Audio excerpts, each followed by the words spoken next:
Let's talk about a small topic that is the psychoactive substances.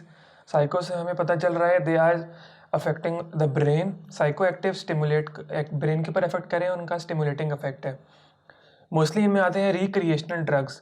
वो drugs जो हम enjoyment के लिए यूज़ करते हैं, जो जिनका हम एब्यूज़ करते हैं टू एलिवेट मूड, मतलब एक एस्केप फ्रॉम द रियलिटी, एक अनरियल सिचुएशन में जाने के लिए एक एब्यूज़ करते हैं ड्रग को ताकि हमारा मूड एलिवेट रहे.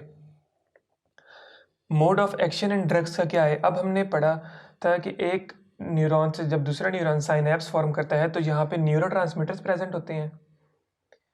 अब ये जो न्यूरोट्रांसमीटर्स हैं ये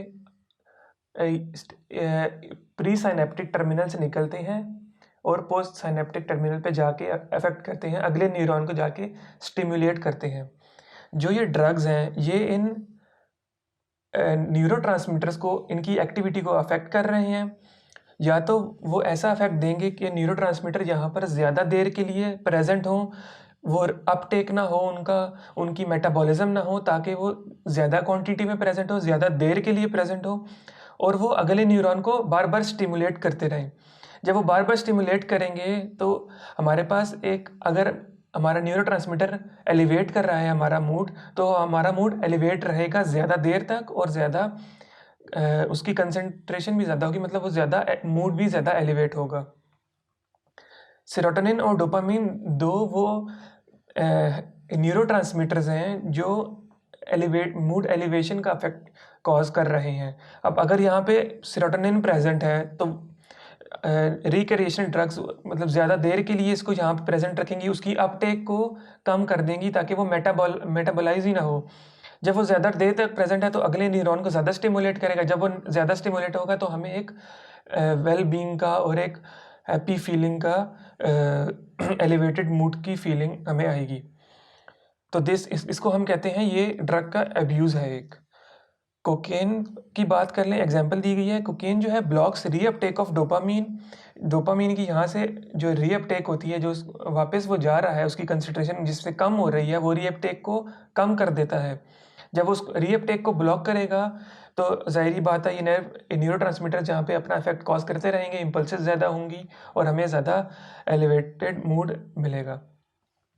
साइको एक्टिव सब्सटेंसेस जो हैं वो मोस्टली सिमिलर होते हैं, कुछ इफेक्ट होता है उनका that are mostly similar to the normal neurotransmitter. For example serotonin और डोपामिन कुछ की जो कंपोजिशन है वो सिमिलर होगी इन न्यूरोट्रांसमीटर्स जैसी. तो वो यहाँ पे प्रेजेंट होंगे, साइनेप्स को वो बार बार स्टिमुलेट कर रहे हैं, फायर करवा रहे हैं इम्पल्सेस. जब वो इम्पल्सेस हम देख रहे हैं कि फायर हो रही हैं तो ज़्यादा हमारा मूड एलिवेट हो रहा है. Interact with the receptors. अब इसके साथ साथ हम एक और टॉपिक देख लेते हैं, दैट इज़ द टॉलरेंस. यहाँ पे हमने ड्रग्स की बात की और फिर उसी के साथ टॉलरेंस की बात होनी लाजमी है, क्योंकि tolerance occurs when increasing doses of a substance are required to achieve same effect as before. अब हम एक ड्रग यूज़ कर रहे हैं, उसका बॉडी में इफेक्ट हो रहा है, कुछ अरसे बाद उसकी टॉलरेंस डेवलप हो रही है, मतलब वो उतना ही डोज उसका अफेक्ट नहीं कर रहा. फॉर एग्जांपल हमने एक पैनाडोल की गोली लेना स्टार्ट की और वो बॉडी में हमें अफेक्ट दे रही है, फॉर एग्जांपल एनाल्जेसिक इफेक्ट दे रही है, पेन रिलीफ कर रही है किसी भी तरह से. तो वो एक गोली शुरू में तो एक गोली अफेक्ट करेगी, अपना अफेक्ट देती रहेगी, लेकिन एक वक्त आएगा कि उसका थेरेप्यूटिक इफेक्ट जो है वो कम हो जाएगा, वो उतना अफेक्ट दे ही नहीं सकेगी. तो हमें डोज अगर उसकी डबल करनी पड़ेगी, ज़्यादा करनी पड़ेगी, ताकि वही सेम इफेक्ट प्रोड्यूस हो रहा हो. उतने ही इफेक्ट के लिए हमें उसका डोज डबल करना पड़ गया. इसको हम कहते हैं कि बॉडी में एक टॉलरेंस डेवलप हो गई है टुवर्ड्स द मेडिसिन या ड्रग. क्रॉस टॉलरेंस क्या है? अब दो तरह की ड्रग्स हैं, वो इफेक्ट सिमिलर कॉज कर रही हैं, सेम फिजियोलॉजिकल इफेक्ट है उनका. अब एक ड्रग की अगर टॉलरेंस डेवलप हो गई बॉडी में, तो वो दूसरी जो ड्रग है उसका भी अगर हम वो लेंगे तो उसका भी हमें डोज डबल करने पड़ेगा. तो एक ड्रग दूसरी ड्रग की टॉलरेंस को इन्हांस कर रही है, जिसकी वजह से इसको कहते हैं cross tolerance.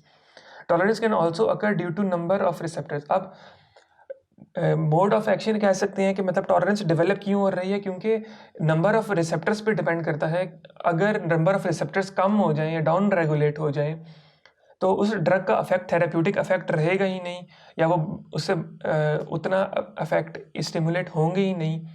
As a result dose जो है इन्हांस करना पड़ेगा ताकि वो उतने ही रिसेप्टर्स पे ज़्यादा एक्ट करें मॉलिक्यूल्स हमारे मेडिसिन के। As a result therapeutic affect जो है वो इन्हांस हो। और enzyme that can affect neurotransmitter की कंसंट्रेशन जो साइनेप्स में प्रेजेंट है वो भी अफेक्ट हो सकती है, इसीलिए डोज ज़्यादा करेंगे तो न्यूरोट्रांसमीटर की कंसंट्रेशन मेंटेन रहेगी। विड्रॉल की बात की गई है कि विड्रॉल को हम कहते हैं कि जब when individuals who have developed tolerance, अब जब वो यूज़ करना बंद करेंगे किसी ड्रग को, तो एक विड्रॉल के सिम्टम्स आएंगे, उनको फिजियोलॉजिकल और साइकोलॉजिकल सिम्टम्स आएंगे, उनको अनप्लेजेंट फीलिंग आएगी क्योंकि उन्होंने ड्रग यूज़ करना बंद कर दी। अब शुरू में तो फॉर एग्जांपल हम कोकेन की बात कर लेते हैं, रिक्रिएशनल ड्रग्स की। शुरू में तो वो ज़्यादा मतलब कम क्वांटिटी में लेना यूज़ किया, उनको एलिवेटेड मूड मिलता रहा, उतना ही इफेक्ट आता रहा, लेकिन उन्होंने फिर उनको उसी कंसंट्रेशन से उतना इफेक्ट मिल नहीं रहा, तो फिर उन्होंने ज़्यादा क्वांटिटी में यूज़ करना स्टार्ट कर दी, तो वो एक टॉलरेंस डेवलप होती गई। अब अगर उस बंदे ने उससे छोड़ना है कोकेन के यूज़ को, तो उसको सिवियर विड्रॉल सिम्टम्स आएंगे। अब उसके लिए छोड़ना उतना ही मुश्किल होगा, और जो हमारे रीहैब्स होते हैं वो इसी साइंस पे वर्क करते हैं। That is all about psychoactive substances and tolerance.